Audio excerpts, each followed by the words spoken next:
सर्वप्रथम मां सरस्वती को नमन करता हूं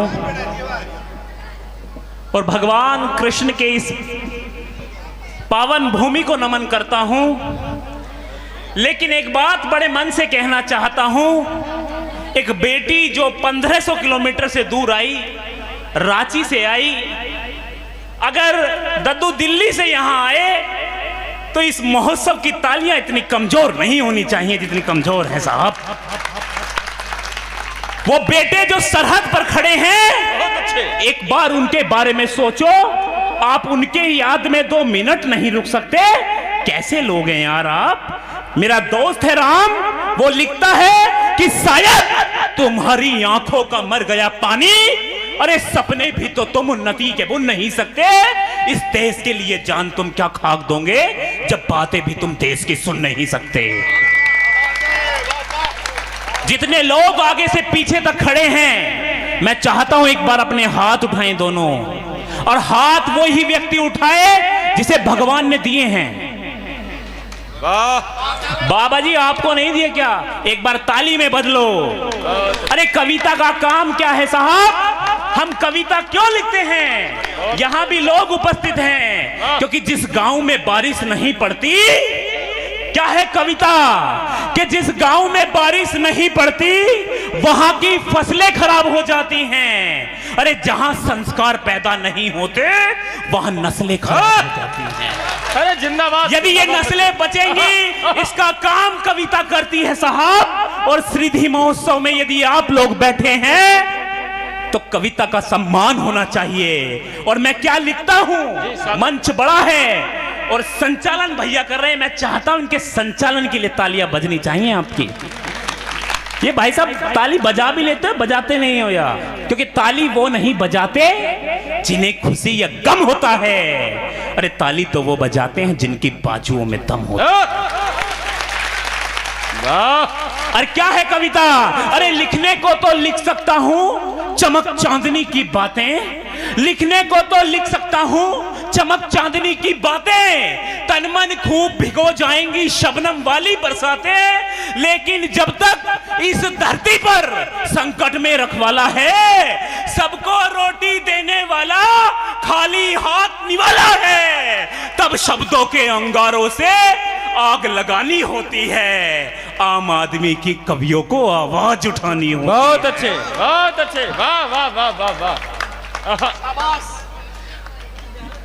भाई कमाल कर दिया। यदि 50 किलोमीटर से महाशंकर प्रसाद कविता सुनने आए तो साहब कविता के पास कुछ तो बचा है। एक बार इस व्यक्ति के लिए तालियां बजनी चाहिए। बहुत अच्छे। आप मेरे मन के हो, मैं कविता सीधे सीधे आप तक रखना चाहता हूं। मैं डरा हुआ था बैठा हुआ कि यार इस महोत्सव में लोग सुन नहीं रहे, माता बहनें बैठी हैं, हम करते क्या हैं?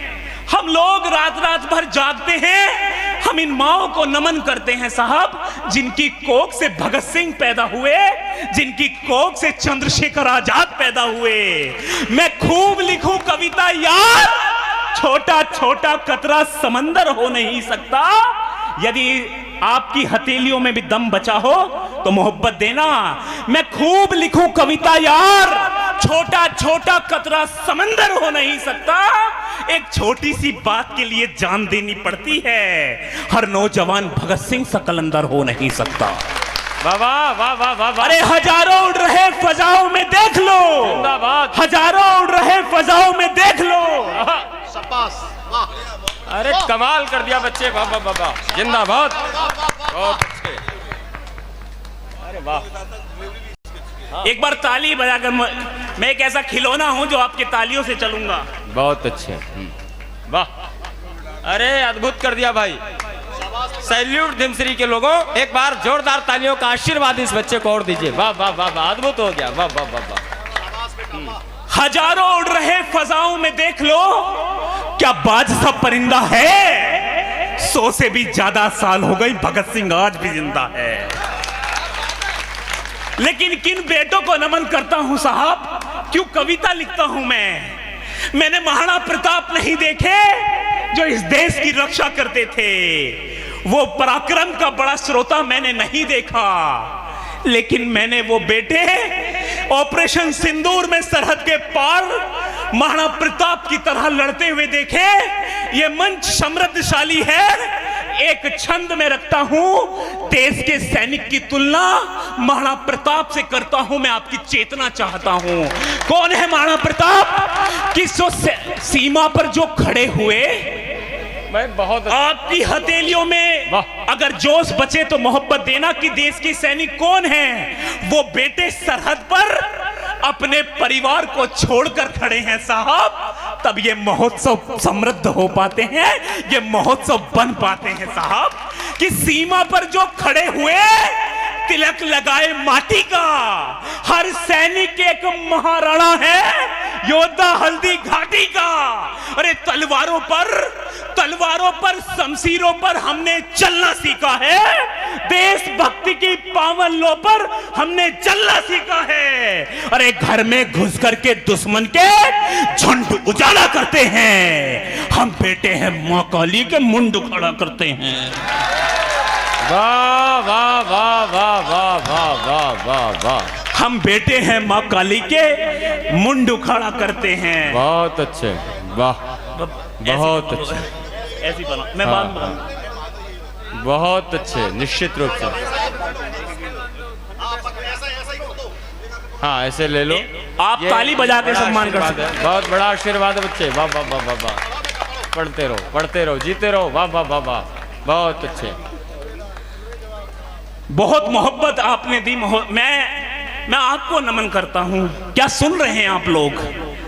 मैंने सबसे ज्यादा देश के सैनिकों पर लिखा है, लेकिन एक छोटी सी कविता, भैया जिस कविता ने मुझे कवि बनाया, वो कविता मैंने 12वीं क्लास में पहली बार लिखी। स्वागत। उसमें छंद नहीं है, मंच के कवि कह सकते हैं, वो कविता नहीं है।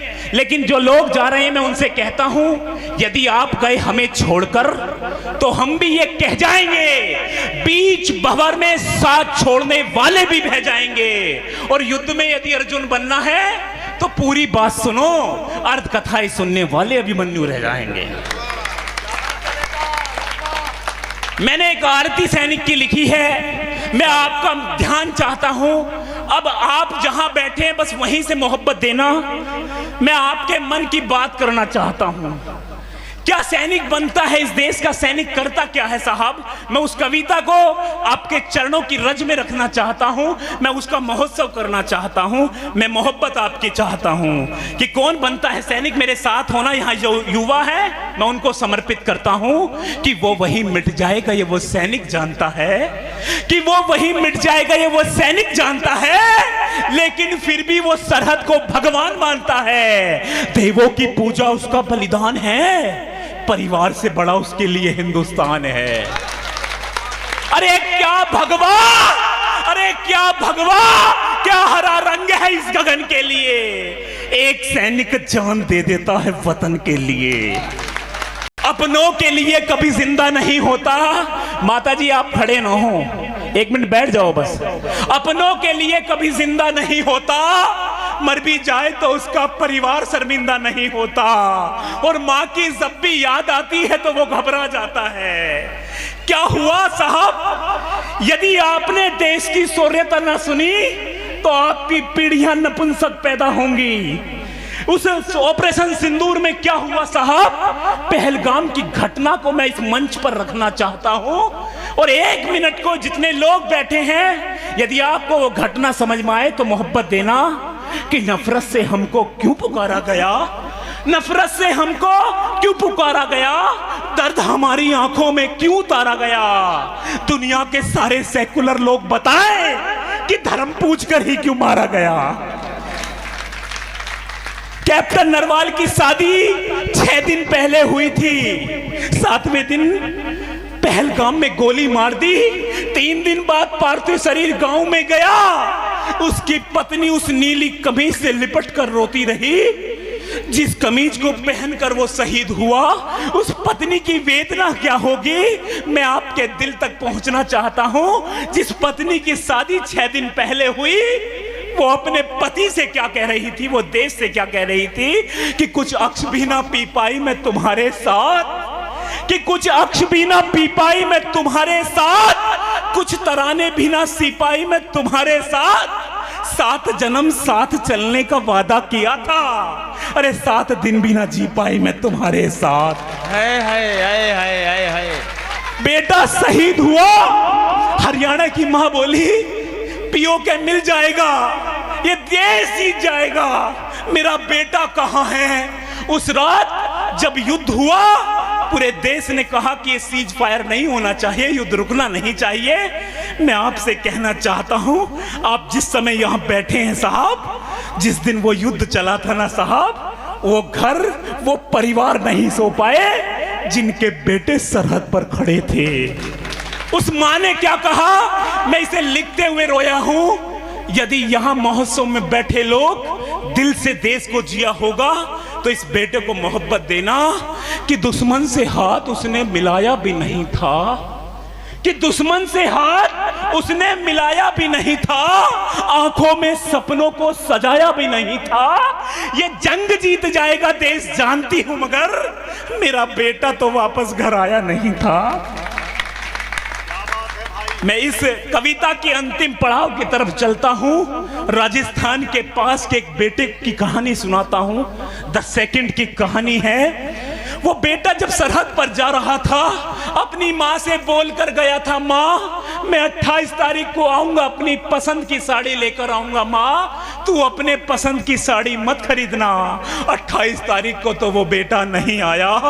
15 तारीख को पुलवामा अटैक में शहीद होने के बाद जब उसका शरीर टुकड़ों में आंगन में आया तो उसकी माँ तड़प गई, बोली अब बेटे, अरे तू तो बोलकर गया था साड़ी लेकर आऊंगा, अरे तू तो तिरंगा लेकर आ गया।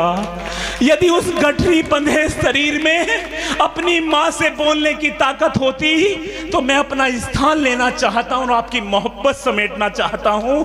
ये आगरा, ये जमीन मेरे दिल में रहेगी। मैं उस मोहब्बत के साथ पढ़ना चाहता हूँ साहब। वो बेटा जो गठरी में बंधा हुआ है, मैंने रोते रोते लिखा है। आप मोहब्बत से यदि एक आंसू भी इस कविता पर आएगा तो कविता सार्थक होगी। वो बेटा क्या कहता, रे माँ, अरे माँ तू कहती थी ना मुझसे कि तू जल्दी आना, तेरी शादी करूंगी।